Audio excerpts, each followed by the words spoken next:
శ్రీ గురుభ్యో నమః. మిత్రులకు మనవి, 10వ తరగతి విద్యార్థులను దృష్టిలో పెట్టుకొని 2023-24 మాదిరి ప్రశ్నాపత్రంలోని ఉపవాచకమైన రామాయణం నుంచి కొన్ని వాక్యాలు ఇచ్చి ఈ వాక్యాలు ఏ కాండకు చెందినవి అని అడిగారు. రామాయణంలో ప్రతి కాండలోని విశేషాలను ఒక వరుస క్రమంలో అమర్చి అందించడం జరిగింది. విద్యార్థులు ప్రతి కాండలోని వాక్యాలు విని ఇచ్చిన ప్రశ్నకు సరైన సమాధానాలు వ్రాయగలరు. మీకు వినిపిస్తున్నవారు డాక్టర్ తాండవ శ్రీలక్ష్మి. బాలకాండ సంక్షిప్త కథాంశం. మునిశ్రేష్ఠుడైన వాల్మీకి ఆశ్రమానికి నారద మహర్షి రాకతో బాలకాండ ప్రారంభమవుతుంది. క్రౌంచపక్షి ఉదంతంతో వాల్మీకి నోటి వెంట మా నిషాద శ్లోకం వెలువడడం, బ్రహ్మదేవుని ఆదేశంతో వాల్మీకి మహర్షి రామాయణ రచనకు శ్రీకారం చుట్టడం, దశరథుని పుత్రకామేష్టియాగం, రామలక్ష్మణ భరత శత్రుఘ్నుల జననం, రామలక్ష్మణులు విశ్వామిత్రుని వెంట యాగ సంరక్షణ చేయడం, గంగావతరణం, అహల్య వృత్తాంతం తెలుసుకోవడం, మిథిలా నగరానికి వెళ్లి జనక మహారాజు కొలువులోని శివధనస్సును శ్రీరాముడు అవలీలగా ఎక్కుపెట్టడం, సీతారాముల కళ్యాణం, పరశురాముని ప్రవేశం, శ్రీరాముడు వైష్ణవ ధనస్సును ఎక్కుపెట్టడం, రామలక్ష్మణులు అయోధ్యలో తల్లిదండ్రుల గురువుల సేవలో తరిస్తుండడంతో బాలకాండ ముగుస్తుంది. రామాయణం బాలకాండలోని ముఖ్యమైన వాక్యాలు. రామాయణ గాథను సంక్షిప్తంగా వాల్మీకి వినిపించాడు నారదుడు. రామకథ వాల్మీకి మనసులో నాటుకుపోయింది. శిష్యులతో సహా వాల్మీకి తమసా నదికి స్నానం చేయడానికి బయలుదేరాడు. ఒక వేటగాడు క్రూర బాణంతో మగపక్షిని నేలకూల్చాడు. వాల్మీకి నోటి వెంట అప్రయత్నంగా మా నిషాద అనే శ్లోకం వెలువడింది. సృష్టికర్త అయిన బ్రహ్మ వాల్మీకిని చూడడానికి ఆశ్రమానికి వచ్చాడు.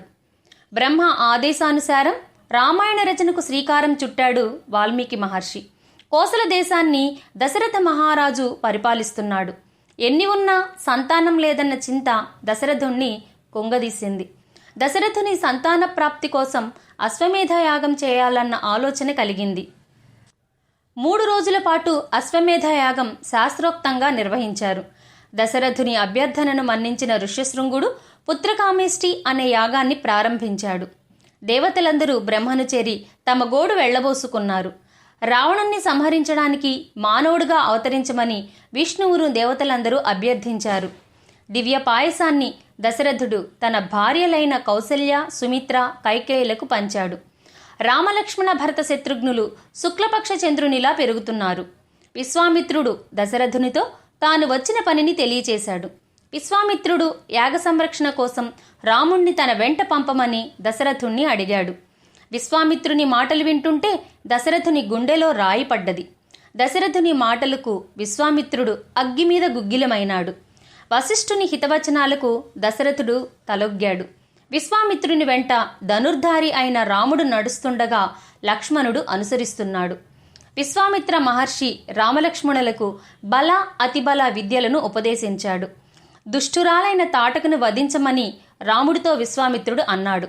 రాముడు శబ్దవేధి విద్యను ప్రదర్శిస్తూ బాణప్రయోగం చేసి క్షణకాలంలో తాటకను నేలకూల్చాడు.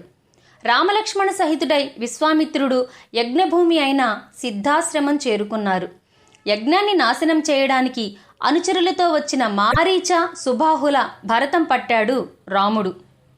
రాముని కోరిక మేరకు తమ వంశ పుట్టుపూర్వోత్తరాలను విశ్వామిత్రుడు వివరించాడు. పాతాళంలో బూడిద కుప్పలై పడి ఉన్న తన పితరులైన సగరపుత్రులకు ఉత్తమగతులు కల్పించడానికి సంకల్పించాడు భగీరథుడు.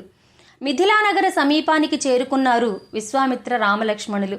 రామాశ్రమంలో కాలు మోపి అహల్యకు శాప విముక్తి కలిగించు అని విశ్వామిత్రుడు ఆజ్ఞాపించాడు. మిథిలా నగరంలో ప్రభువైన జనక మహారాజు విశ్వామిత్ర రామలక్ష్మణులను సమాదరించాడు. విశ్వామిత్రుని ఆదేశంతో జనకుడు తన దగ్గరున్న శివధనస్సు చరిత్రను రామలక్ష్మణులకు వివరించాడు. శివధనస్సును ఎక్కుపెట్టగలవాడే సీతకు తగిన భర్త అని జనకుడు అన్నాడు. విశ్వామిత్ర మహర్షి అనుమతితో ధనస్సు మధ్య భాగాన్ని అవలీలగా పట్టుకున్నాడు శ్రీరాముడు. పిడుగుపాటులా భయంకర శబ్దాన్ని చేస్తూ విల్లు పెళ్లున విరగగానే విశ్వామిత్రుడు, రాముడు, లక్ష్మణుడు తప్ప మిగతా వారంతా మూర్ఛపోయారు. ఇచ్చిన మాట ప్రకారం జనకుడు సీతారాముల వివాహాన్ని అంగరంగ వైభవంగా జరిపించాడు. బంధుమిత్ర సమేతంగా దశరథుడు అయోధ్యకు బయలుదేరగానే పరశురాముడు వీళ్లకు ఎదురు వచ్చాడు.